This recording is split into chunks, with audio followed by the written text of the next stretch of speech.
Berbagai topik menarik dikupas dalam dialog hari ini.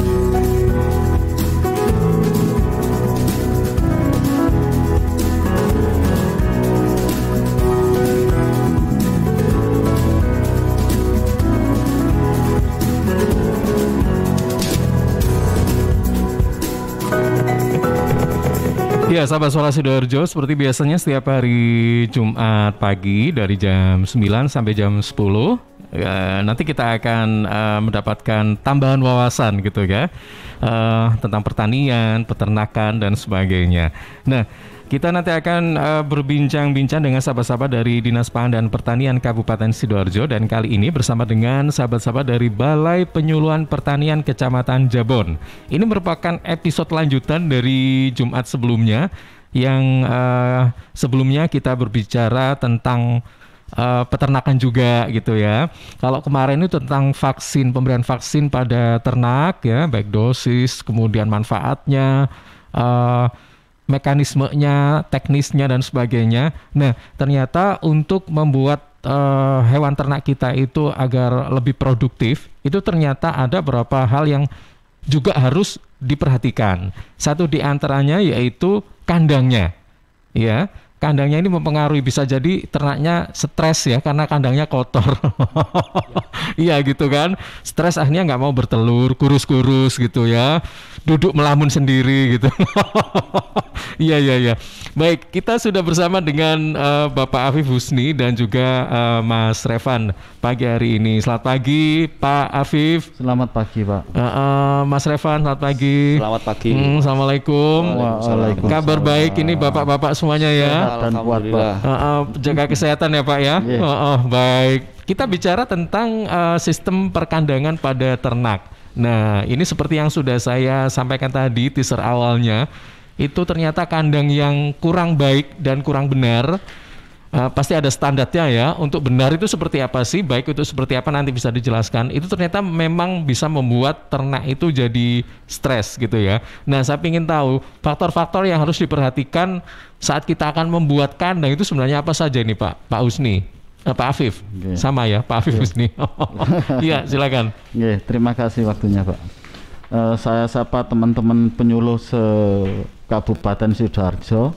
Selamat pagi, Assalamualaikum, selamat melaksanakan tugas masing-masing di masa pandemi ini untuk tetap berhati-hati, jaga diri untuk kesehatan masing-masing. Ya Pak, kita buka masalah sistem perkandangan pada ternak. Jadi kandang ini merupakan salah satu hal yang penting dalam usaha ternak. Faktor yang kedua, ini penyebab kegagalan atau kebangkrutan dalam peternakan itu sendiri. Jadi faktor-faktor yang dipengaruhi dalam pemilihan kandang, satu, jenis ternaknya itu apa. Ini nanti kita batasi untuk ngomong ayam sama kambing aja. Ini yang memasyarakat, yang sekarang lagi ngetren ini, yang banyak ini pengemukan kambing juga. Dan itu mungkin juga familiar pada masyarakat gitu ya Pak ya. Jadi jenis ternaknya itu apa, bentuk kandangnya bagaimana, nanti kita kupas. Terus umur ternaknya itu sampai dengan umur berapa, ini juga menentukan masalah luas kandangnya. Jadi yang kurang diperhatikan yang banyak ya ini masalah di umur ternak ini. Kalau ayam misalnya umur 0 sampai 2 bulan atau sampai 2 bulan lebih, ini kan jenis kandangnya dan ukurannya beda. Masalah iklim juga ini seperti pengaruhi juga. Tujuan dari produksi, maksudnya ini untuk budidaya apa penggemukan. Jadi ini apa itu masih skopnya nanti kita jelaskan lagi. Jadi persyaratan kandang ini satu, struktur tanah. Nah, ini struktur tanah untuk mengurangi gangguan kesehatan pada ternak. Tanah itu cenderung jangan berawa Pak. Kalau berawa basah, kelembapan, jadi ini bisa menyebabkan ternak itu sakit karena lembab. Jangan apa Pak tadi? Daerah rawa. Oh, rawa-rawa. Ya, pilih lahan yang betul-betul tanah yang rawa-rawa itu yang sering berair, hujan dikit, apa gitu ya Pak ya. Ini kan jadi kotoran kan basah terus. Jadi nanti bisa amoniaknya naik. Kalau ayam ya bisa apa? korisa, jadi kepalanya bengkak ini. Terus kalau kambing bisa pneumonia, jadi penyakit pernapasan paru-paru itu juga karena naiknya amoniak ini Pak. Terus lagi dipertimbangkan arah angin. Arah angin ini biasanya kandang yang memanjang itu cenderung utara selatan kandangnya. Jadi kalau pagi kena sinar matahari dari timur, kalau sore juga masih kena sinar matahari, pas panas kan di tengah. Jadi kandangnya enggak terlalu panas gitu loh. Terus suhu rata-rata wilayah. Nah, ini juga karena setiap kalau wilayah beda-beda. ayam ini kan cenderung lebih dingin secara umum loh. Suka yang lebih dingin. Iya. Oh, iya. Itu kalau ayam. Makanya kalau daerah sini daerah terawas itu kan banyak. Regen itu kan banyak. Kenapa Pak suka lebih dingin itu ya? Karena bibitnya kan dari luar semua, daerahnya kan daerah dingin, Pak. Oh iya. Kalau di sini kan cuma apa itu istilahnya parent stock, tapi yang dari grandparent asalnya itu kan masih dari luar negeri yang berdaerah dingin gitu loh. Nah, kalau kambing itu kan cenderung ke daerah panas. Kalau daerah dingin ya nggak apa-apa, nggak masalah juga, kan lebih fleksibel kalau kambing. Terutama ayam ini yang sangat pengaruh. Jadi lebih ke kalau arah, boleh tahu kalau ayam suka di daerah dingin karena itu kalau misalnya nih ada peternak ayam yang kebetulan tinggal di daerah panas Kak Sidoarjo ini. Saya kan juga peternak. Nah, gimana Pak? Apakah ayamnya gimana hasilnya? Kurang maksimal Pak. Kurang maksimal. Satu kurang maksimal, kedua ya kita harus mainnya di pakan. Jadi kan panas cenderung makannya kan sedikit, proteinnya dibikin tinggi. Jadi diantisipasi dengan demikian ya Pak ya? Mainnya seperti itu. Tapi kalau daerah dingin karena makannya banyak, proteinnya agak diturunin, makanya kan banyak nanti. Jadi nyampur pakan seperti ndak asal nyampur Pak. Jadi harus tahu kandungan proteinnya berapa, gitu loh. Makanya kalau berangkat ternak kalau bisa jangan asal-asal bondo nekat gitu, jangan, lebih baik belajar dulu karena apa itu istilah pakan kan beli, gitu loh. Kalau kambing bisa kita merumput gitu. Tapi kan tetap juga modal beli kambingnya. Gitu. Iya. Tapi kalau ayam itu bisa di ini nggak Pak? Kayak apa ya istilahnya itu? Kalau tanaman itu tumpang sari, gitu. Kalau ayam itu makanannya apa kayak diselang-seling? Nggak harus beli sebenarnya. Mungkin justru tambah stres nanti kalau gitu. Oh harus di ini tetap Pak ya malah. Rutin. Jadi sesuai umur nanti ada. Kalau 0 sampai 2 bulan gitu kan masih pakan butiran. Setelah 2 bulan apa pakan starter dibilang. Nanti setelah 2 bulan sampai dengan 4 bulan itu pakannya grower. 4 bulan itu sudah layar produksi. Itu kalau petelur kan panjang. Tapi kalau ayam potong ya cukup pakan starter toh itu. Jadi pakan ayam itu sebenarnya beli, nggak bisa kita bikin sendiri ya? Kita bisanya Pak, istilah ngeransum. Jadi nyampur tapi bahan dasarnya kan tetap itu ya. Iya, seperti apa kalau pakan BR1 itu kan ada istilahnya KBR. Nanti kita nyampur itu kan protein masih tinggi konsentrat. Jadi dicampur lagi dedek sama jagung. Itu kalau grower juga ada, layar juga ada. Tapi yang siap saji juga ada. Tergantung peternaknya enak yang mana. Baik. Ada tambahan lagi faktor-faktornya? Ya ini bahan bangunan yang digunakan. Bahan bangunan yang digunakan kalau bambu itu tahan cuma 5 tahun. Tapi kalau kita menggunakan, kalau saya cagak apa itu tiang-tiangnya itu sudah pakai cor. Jadi itu lebih tahan, lebih permanen sekalian aja Pak ya. Tapi berat di ongkos dong. Iya Pak. Awalnya saja. Tapi jangka panjangnya. Kita harus kan mikir tahan itu 20 juga tahun. Gitu. Sekalian ya Pak ya. Kita sudah apa istilahnya dunianya kayak saya dunia peternakan ya lebih baik yang permanen.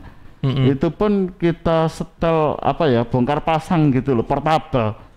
Meskipun kandangnya itu dulu seperti saya kan tinggalnya di Besuki, kena lapindo pindah ke Kedung Cangkring. Ya tinggal bongkar wong baut-bautan gitu toh.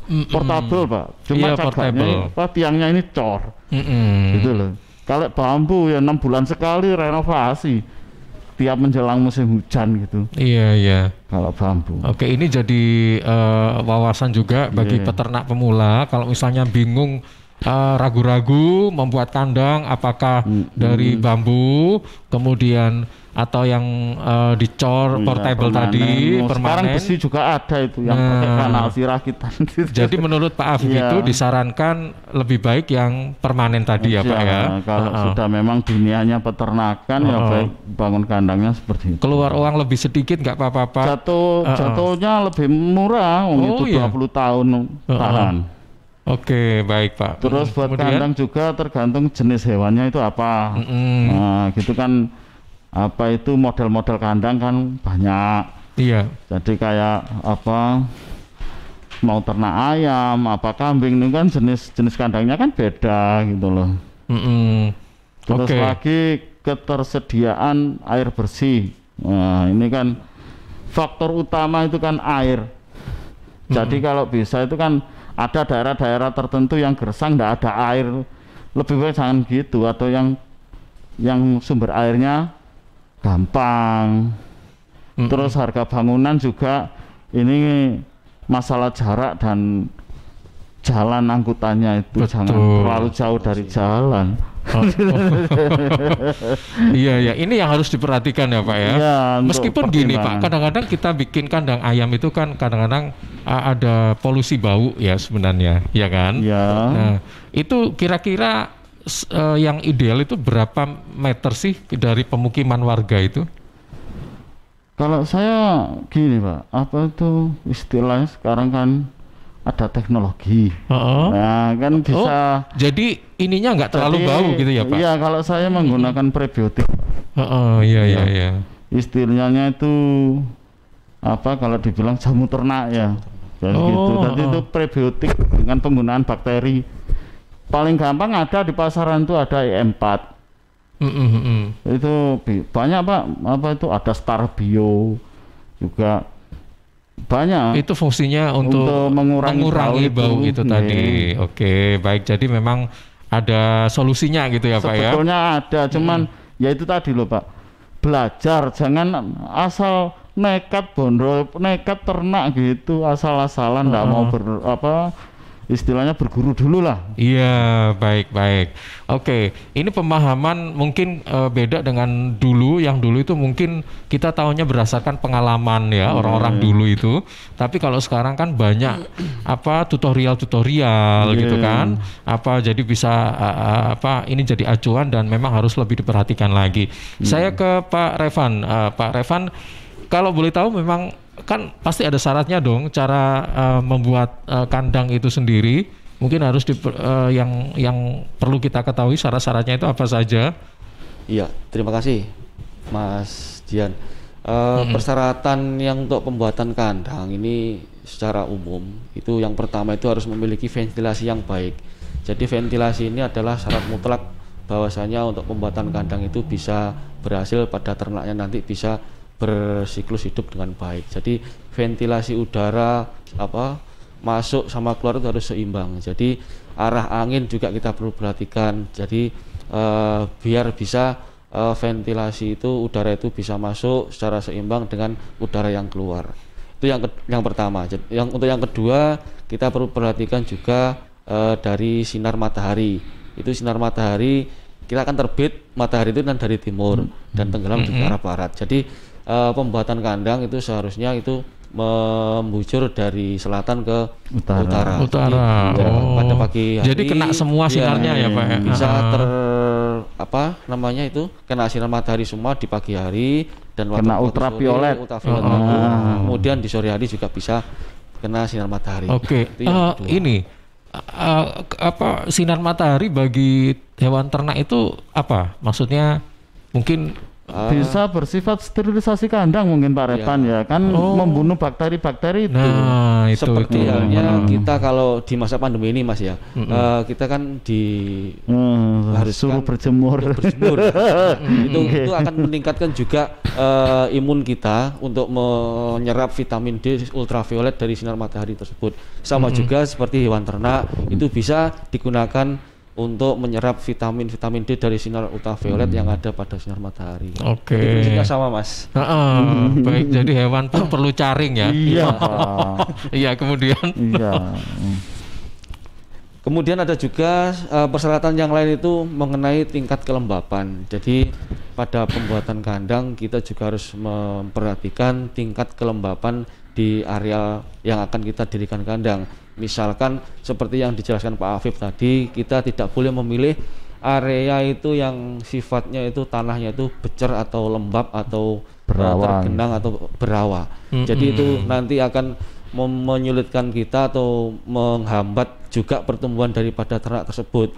Apalagi kalau tanah itu memang keadaannya itu lembab, kotoran yang jatuh ke tanah itu tidak akan bisa kering. Nah, kalau sudah lembab nanti produksi amoniak daripada kotoran hewan itu akan sangat tinggi. Jadi pengaruhnya nanti kepada hewan ternak tersebut akan mengalami berbagai gangguan yang ada di ternaknya.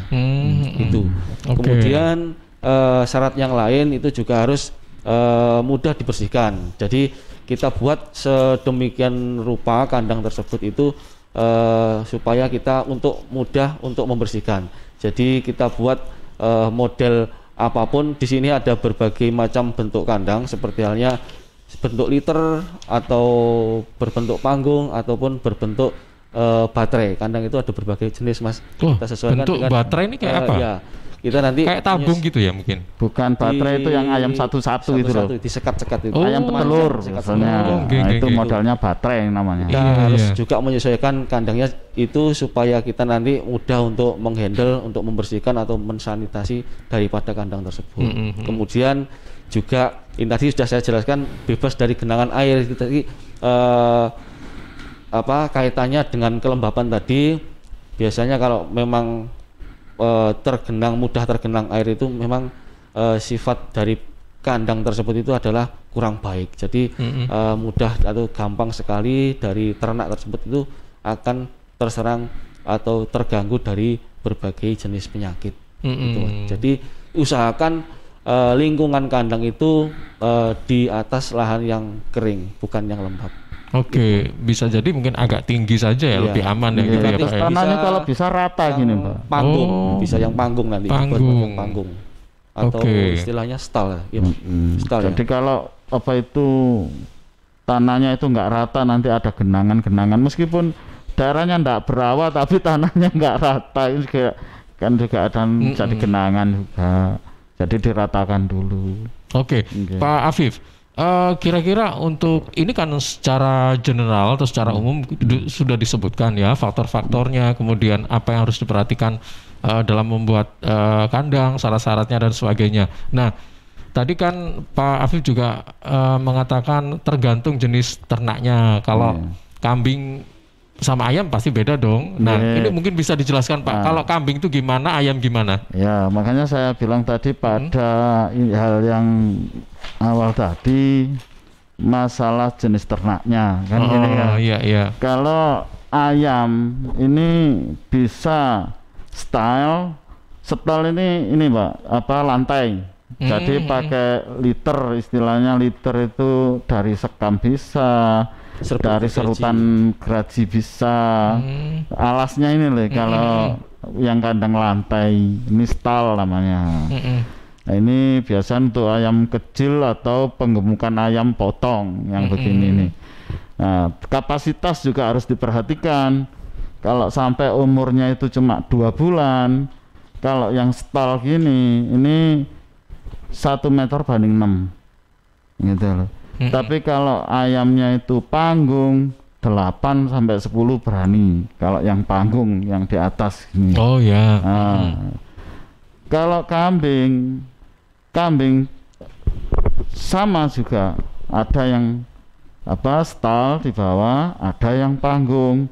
Tapi secara disarankan oleh para ahli itu yang panggung yang paling bagus. Punya kelebihan ya Pak ya. Karena sirkulasi udaranya ini kan bebas kalau panggung. Kalau setel makanya isinya nggak sebegitu banyak karena sirkulasi udaranya kurang sip lah dibilang, gitu loh. Jadi 1 meternya 4 sampai 6 kalau yang setel. Itu udah cukup ya Pak? Iya, udah padat sekali. Pertimbangannya nanti sirkulasi udara. Kalau yang panggung tadi saya bilang 6 sampai 8 kan gitu. Nah, kalau kambing ini kalau saya kurang pelajari yang stall ini.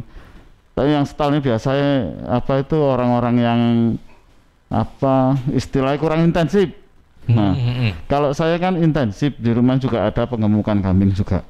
Tapi saya mainnya di gibas yang kambing yang putih-putih itu bulunya. Nah, itu ukuran kandang yang saya pakai memanjangnya itu 1 kotak loh ya. Itu 2 meter, panjangnya lebarnya 125. Nah, ini kalau kalau umur sampai dengan 1 tahun, kalau saya jualnya kiloan Pak. Jadi kalau bobot sekitar 20 kiloan itu bisa diisi 8. Tapi kalau kita nyampe umur 1 tahun isinya cuma 6. Kalau 1 tahun ke atas. Jadi untuk yang budidaya, kalau saya mainnya pengemukan gitu loh di rumah. Jadi jualnya nanti bobot per kilonya mulai bobot 20 kilo gitu sudah mulai diambil untuk warung-warung sate itu. Oke, baik.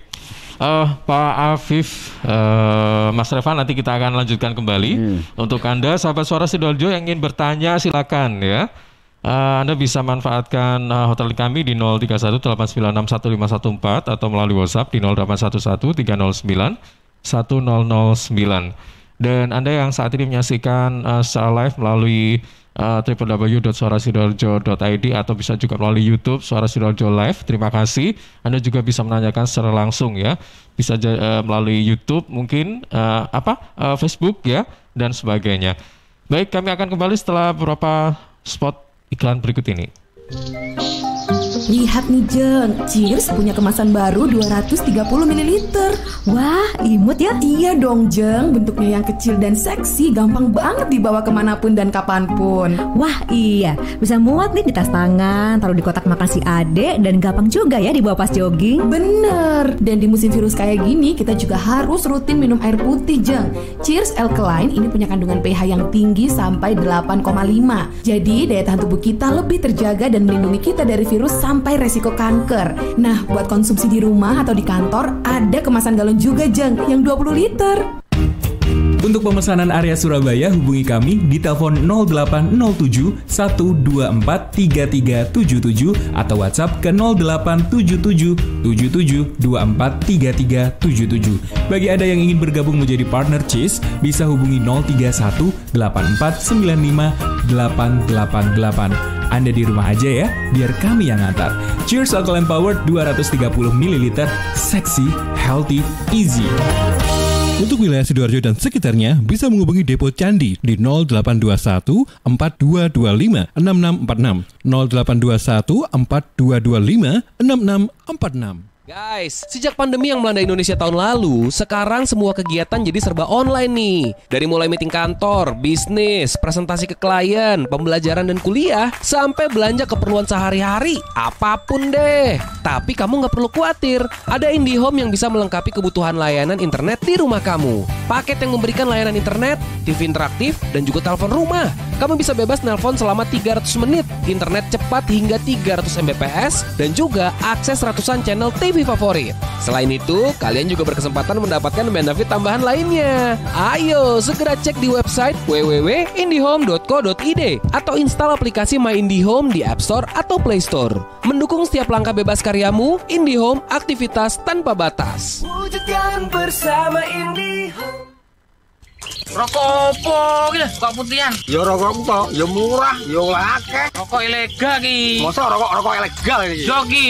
Lah awakmu kok roh nek iki rokok ilegal? Rokok ilegal iki gak nek pita cukene. Samen paling roe bandrol kuwi lho. Rokoke kudu enek merek karo nama perusahaane sing terdaftar ndek bea cukai. Lokasi pembuatane ndek kene ya gak enek. Terus ndek kene rokok ilegal iki gak enek gambar karo peringatane teko pemerintah. Berarti rokok ilegal gak resmi no? Aduh ya mesti to Lemul. Rokok ilegal iki merugikan negara. Mergo ora bayar cukai sing digembangun negara. Walah tutu, sepenting wong-wong gak roh. Loh, gak iso lagi. Makane to Le, tuku sing pasti-pasti ae. Aja ngawur. Laporkan peredaran rokok ilegal ke kantor Bea Cukai terdekat atau hubungi nomor 1.500 225 1.500 225. Iklan layanan masyarakat ini dipersembahkan Bea Cukai Sidoarjo. Ayo, ngewangi Bea Cukai, berantas rokok ilegal. Bea Cukai Sidoarjo, fokus mengawasi, tulus melayani.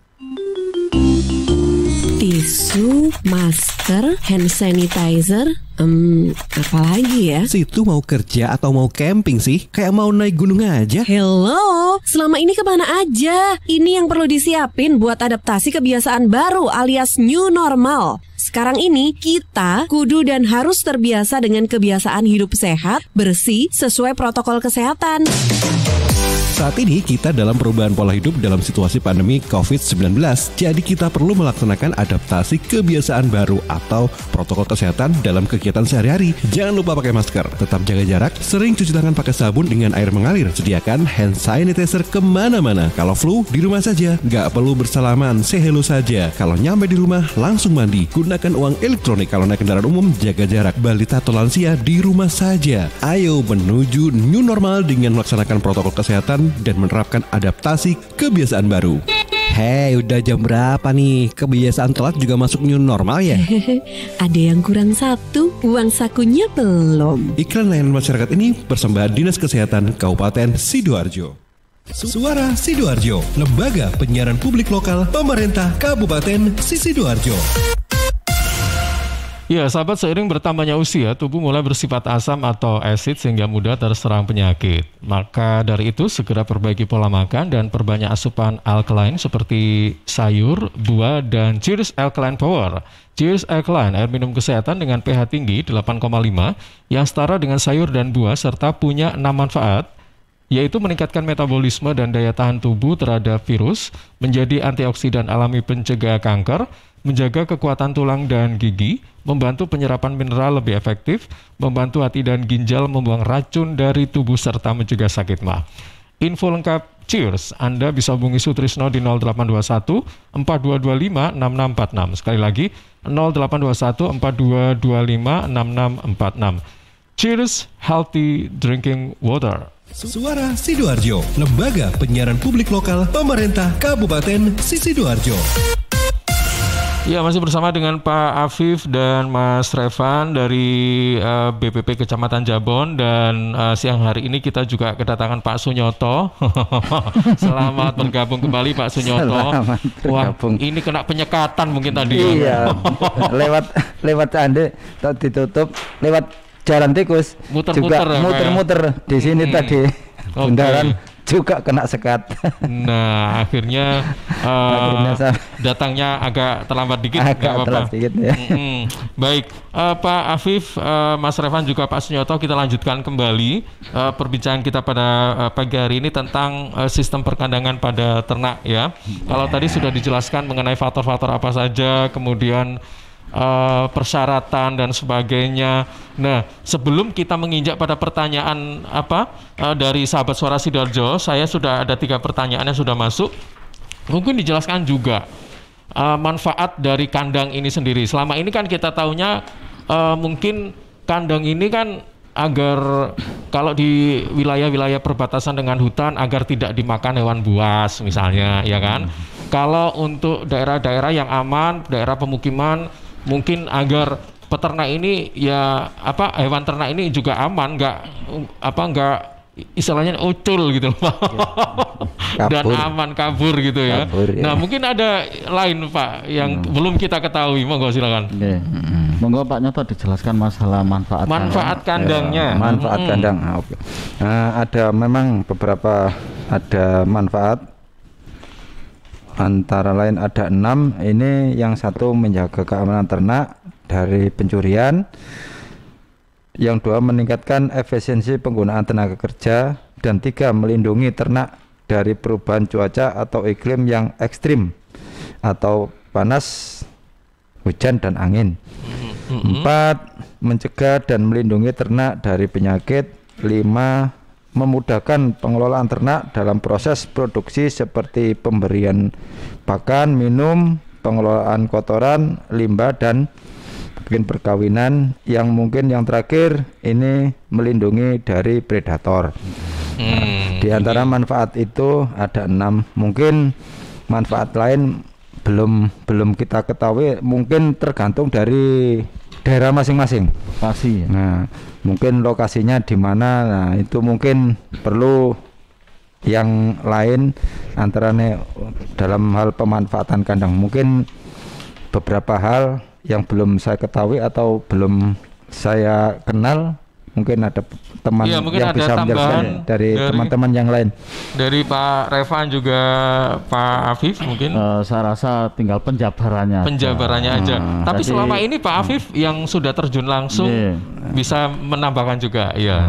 Seperti yang dijelaskan awal tadi, menjaga keamanan ternak dari pencurian ini kan memang tergantung dari daerah. Kalau memang daerah-daerah yang rawan daripada pencurian ini kan kandang bisa melindungi daripada ternak itu supaya tidak dicuri gitu ya.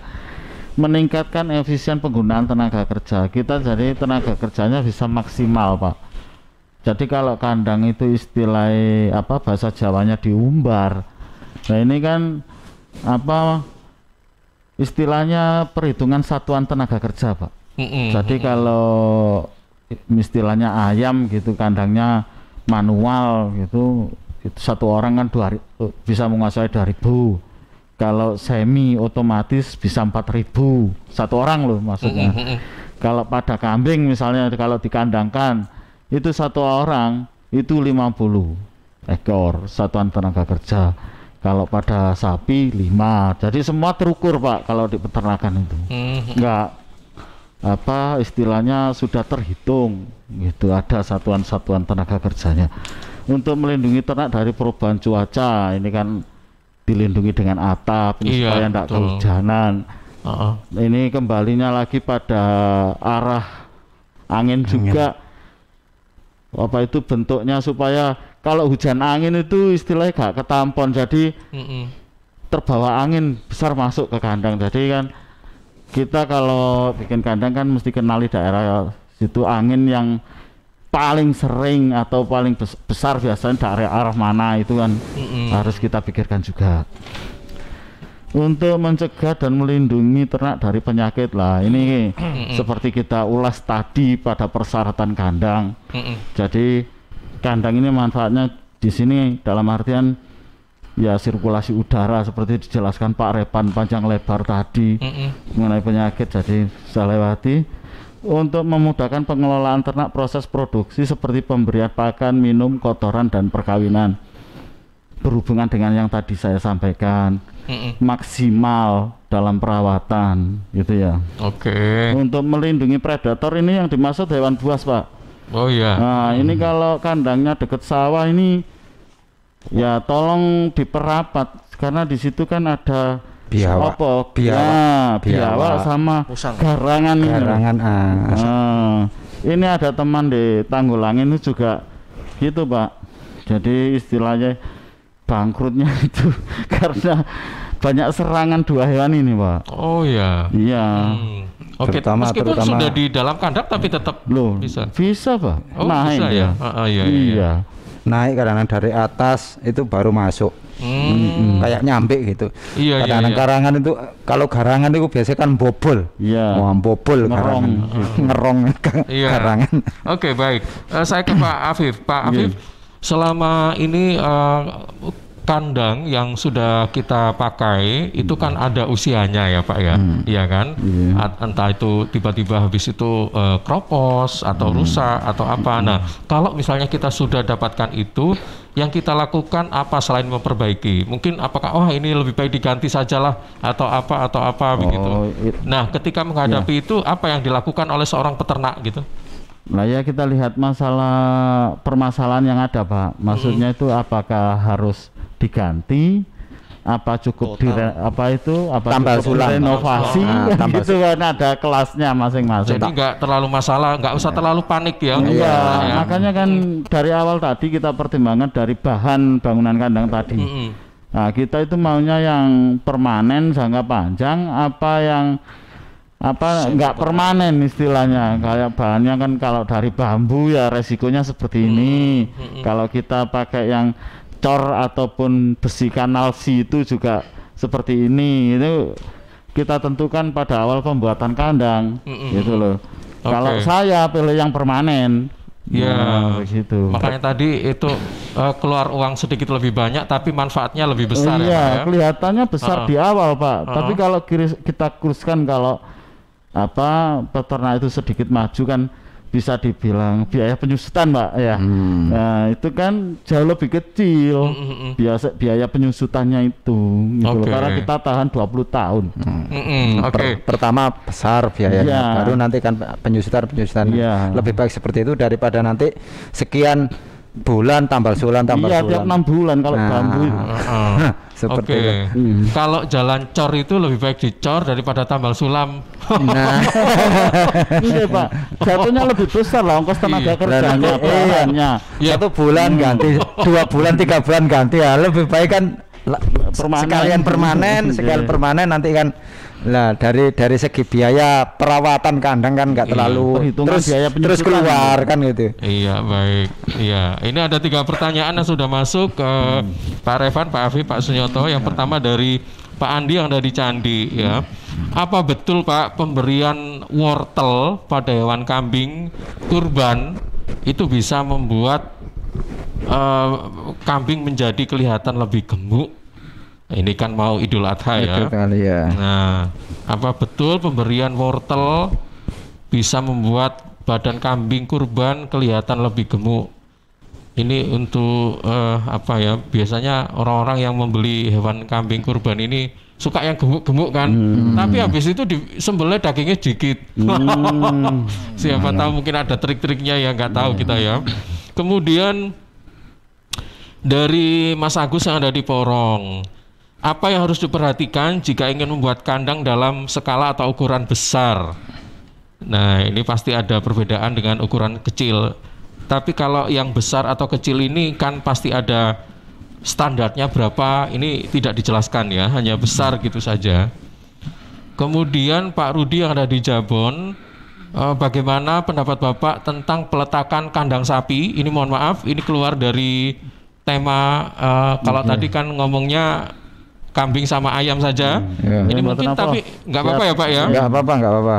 Bagaimana pendapat Bapak jika meletakkan kandang sapi di depan rumah tinggal? Rumah mungkin. Tempat tinggal. Mungkin. Nah kayak gitu. Ini kalau saya lihat ini di beberapa daerah di Jawa Tengah memang ada yang punya mungkin atau tradisi atau nggak tahu ya. Itu memang ada yang meletakkan kandang sapi itu di depan rumah seperti dimuliakan begitu loh. Atau mungkin takut dicuri orang ya, kita nggak tahu. Itu. Itu ya. Kalau daerah Pasuruan itu malah di dapur Pak. Kalau malam malah dimasukkan di dapur. Iya dalam rumah. Jadi di dalam rumah sama orangnya ya Pak. Iya. Bersama-sama. Tapi malam toh. Kalau siang di kandangnya dikeluarin lagi. Untuk keamanan. Oke, baik. Silakan direspon satu-satu, monggo.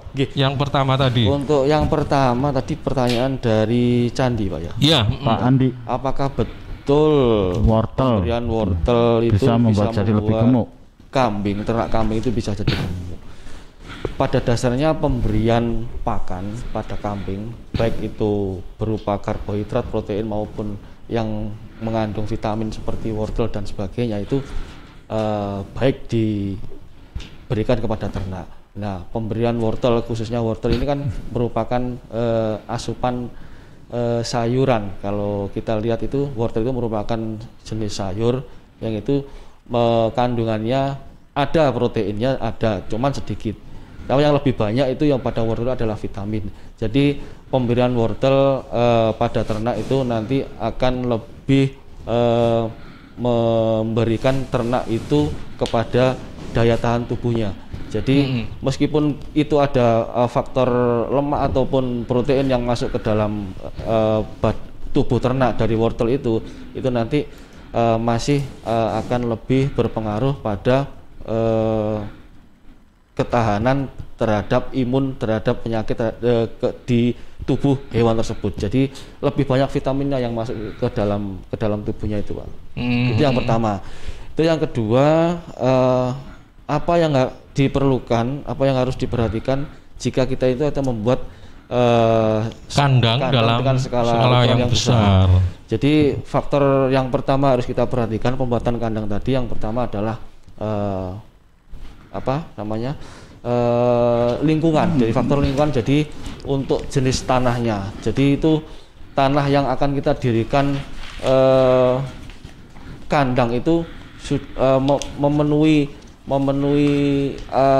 yang kita inginkan apa enggak. Jadi bisa kita lakukan apabila menurut saya itu kandang yang akan dibuat dengan skala besar itu hendaknya lebih jauh dari pemukiman. Saya pikir begitu. Meskipun di dalam teknologi yang sedang berkembang ini bisa membuat asupan pakan daripada ternak itu yang membuat kotoran daripada ternak itu tidak istilahnya tidak atau minim menimbulkan bau. Jadi saya pikir lokasi yang tepat untuk pembuatan kandang dengan skala besar itu kita jauhkan dari pemukiman masyarakat. Itu yang pertama. Jadi untuk yang kedua kita juga bisa memperhatikan dari segi lingkungan. Yang pertama tadi mengenai suhu rata-rata di wilayah. Jadi suhu itu juga sangat berpengaruh. Jadi dalam ukuran skala yang besar, jadi pembuatan kandang itu bisa kita lakukan di daerah atau tempat-tempat yang agak lebih tinggi atau daerah-daerah dingin. Jadi di situ kita sudah tidak kalau kita berternak khususnya pada ayam itu sudah cocok untuk dilakukan peternakan di situ. Itu yang kedua. Jadi yang ketiga, pertanyaan dari Jabon, Bapak Rudi ya. Mengapa apa namanya tadi, Pak? Ini kandang sapi di depan rumah. Bagaimana tanggapan? Saya pikir kalau kandang sapi ditempatkan di depan rumah, kalau saat seperti ini saya pikir itu kurang pas. Akan tetapi itu juga ada kelebihannya juga. Mungkin kelebihan itu adalah kita setiap saat bisa mengontrol daripada ternak tersebut di mana dia berada, dan supaya meminimalisir ternak kita dari untuk dicuri oleh orang lain.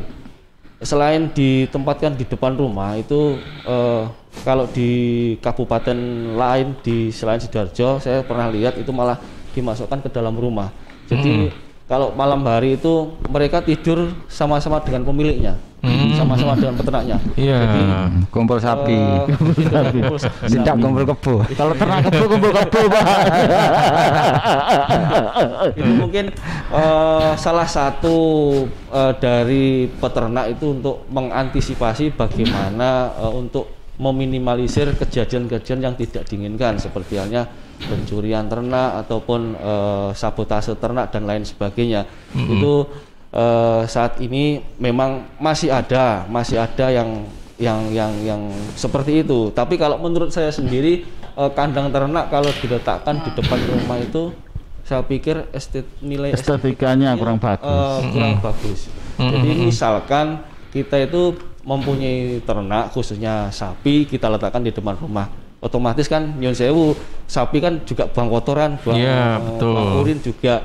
Jadi kalau misalkan ada tetangga kanan kiri depan belakang yang kurang pas atau kurang, istilahnya itu kurang seneng dengan kita ataupun tetangga yang lain kurang suka, itu mungkin akan menimbulkan gejala atau konflik sosial. Betul, karena mungkin bau dan sebagainya ya Pak ya. Terutama bau dari betul. urin, dari kotorannya juga.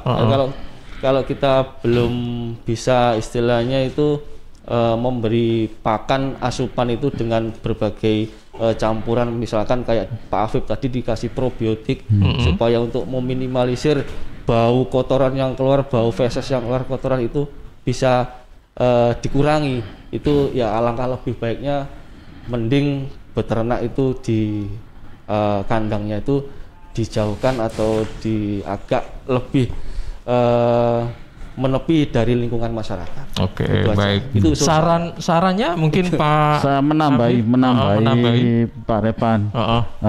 Jadi kita ulang dari ini, terutama Mas Andi mengenai wortel ini. Ini saya coba browsing, ternyata memang kandungannya cuma karbohidrat, proteinnya kecil sekali. Jadi menurut saya tidak membuat gemuk. Jadi kalau kita ngomong penggemukan, otomatis kita harus bisa menyusun ransum. Jadi bahan pakan yang mengandung protein tinggi itu kita gabungkan, kita hitung sehingga menjadi ransum. Untuk kebutuhan kambing ini 13% kandungan protein yang dibutuhkan itu 13%. Nah, kalau dengan konsumsi pakan 5% dari berat badan, gitu. Jadi sedikit sekali makannya nanti. Kalau kita berikan protein yang 13%. Kalau kurang paham, monggo konsultasi ke BPP Jabon. Oke, baik. Gini Pak, mungkin ada dua hal yang bisa disoroti. Karena ini kan sebentar lagi ada Idul Adha ya. Mungkin hal yang perlu diperhatikan oleh peternak dan hal yang perlu diperhatikan oleh pembeli hewan ternak. Jadi gini, biasanya pembeli hewan ternak itu menitipkan dulu, ya kan, menitipkan dulu hewan yang dibeli. Nah, ini kan hewannya perlu ditreatment. Iya kan, perlu ditreatment agar tetap sehat. Saya jelaskan tadi belum selesai dipakan. Nanti misalnya apa yang harus dilakukan oleh peternak itu agar hewannya nggak sakit tiba-tiba terus nggak jadi dibeli ya kan Pak. Nah itu apa saja yang dilakukan, kemudian item apa yang perlu diperhatikan oleh pembeli ketika membeli hewan ternak itu apa gitu. Monggo silakan. Satu itu kalau saya kebiasaan makan yang diberikan. Kalau saya kan belian ransum dengan kondisi protein 13%. Tapi bisa juga dipacu seperti terutama daerah-daerah penghasil tempe atau tahu. Nah, itu cepat gemuk tapi nanti timbunan lemaknya tinggi. Jadi sepertinya kalau dipotong gitu dagingnya berair karena timbunan lemaknya tinggi. Nah, dari pakan itu terutama yang disedut ya. Nah, itu pakai ampas tahu atau limbah tempe, cepat gemuknya Pak. Tapi timbunan lemaknya tinggi. Iya. Beda dengan yang diberikan ransum. Karena lemak tadi ya Pak. Nah, kalau ransum sama seperti rumput. Nah, cuma kalau kita pakai rumput, ngomongnya kecepatan berat badannya. Kalau rumput itu paling 1 bulannya dapat 3 kilo. Tapi kalau kita pakai ransum itu 5 sampai 7 kilo. Nah, gitu loh.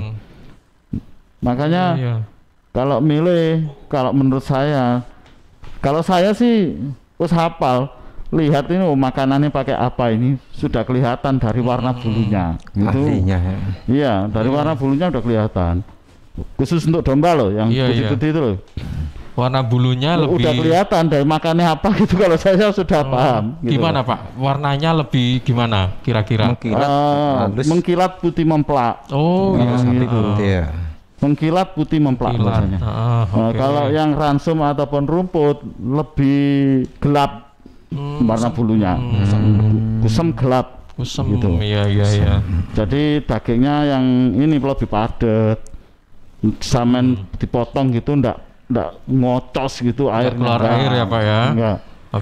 Terus masalah lagi kalau kan biasanya belinya sekarang ini mulai sudah ada pembeli Pak, booking gitu biasanya. Nanti diambil besaran. Nah, nanti kita lihat lagi kandangnya.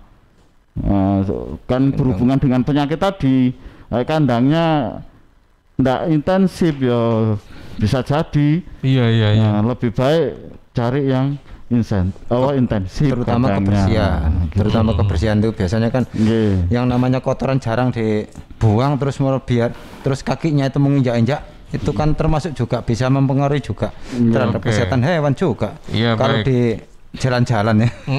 Baik Pak, tadi menurut Pak Afif disarankan kandang sapi itu di belakang rumah saja ya? Atau gimana kira-kira? Ya itu Pak, lihat apa seperti Pak Revan, saya lebih menitik beratkan pada nilai estetikanya. Kalau daerah saya kan hampir tiap rumah ada ternaknya. Nggak masalah.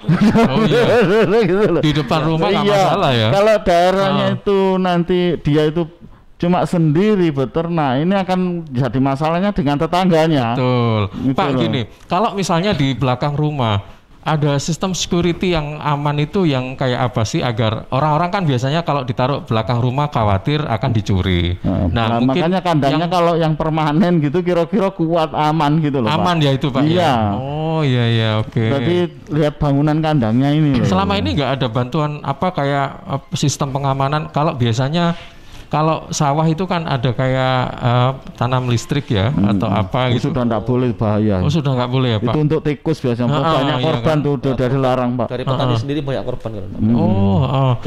Lupa kesetrum mati orangnya. Kalau sapi apakah mungkin ini harus ditambah penerangan atau apa gitu gimana Pak? Oh ya jelas Pak, mesti ada penerangannya gitu loh. Biasanya kalau menjelang korban ini ditungguin sama orangnya Pak, tidur di kandang biasanya. Gitu ya. Rawan sekali masanya kayak gini. Baik. Intinya memang kalau sapi ini kan harganya mahal memang ya. Jadi memang kalau dibilang orang Jawa kan rojo koyo Pak.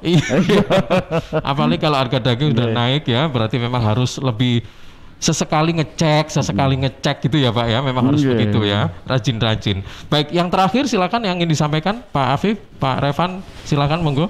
Pak Sunyoto mungkin, silakan. Oke, untuk teman-teman semuanya khususnya pada peternak di Kabupaten Sidoarjo, pada dasarnya salah satu